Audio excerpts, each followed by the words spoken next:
Oh yeah, definitely. And obviously it was a nerve thing, so it wasn't like a soft tissue thing, so I don't have to try to make sure that something's healed properly. It's just everything in there was great going into it. It's just nerve shut off, so now I'm getting nerve firing again. It's just that normal buildup and trying to stay safe, but try to push as much as I can because I want to be back as soon as possible.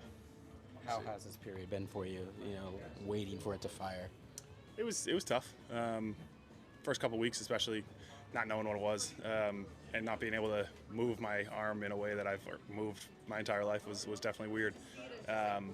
But we grinded through it, and yeah, I know I said the other day I feel like I can see the light at the end of the tunnel, and it's now just a normal build-up. So I feel like I'm almost in spring training all over again, and just trying to get ready as fast as possible. Yu Darvish on the mound tonight again. What does that mean for this team? Oh my God! I mean, you can probably see it on my face. I mean, just seeing him doing his homework over there is nice to see. So he was watching all the video on the Diamondbacks yesterday. So it's just nice to see him back in his routine. He's I don't know. He's a big part of this team, and even without him, he was coaching up a lot of us. So it's really nice to see him back out there competing. And yeah, I can't wait to watch today. Mike, just for those of us who joined late, what's the latest on what you're doing right now? Oh, you joined late, so I got to repeat. Now, I only threw to 90 feet today, but it was just a normal kind of medium day. Tomorrow will be more of a heavier day.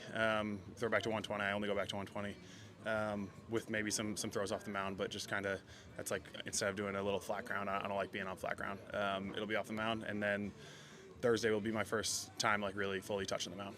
So it sounds like this is now developing into more of a real normal progression rather than more of like a touch and feel kind of thing, depending on what you're feeling. Yeah, I'd say I'm now in week 2 of that. The last week was like the first week where we sat down and we wrote down a progression that we both agreed upon, thought was quick but not too quick, and I keep pushing them to be a little bit quicker than that.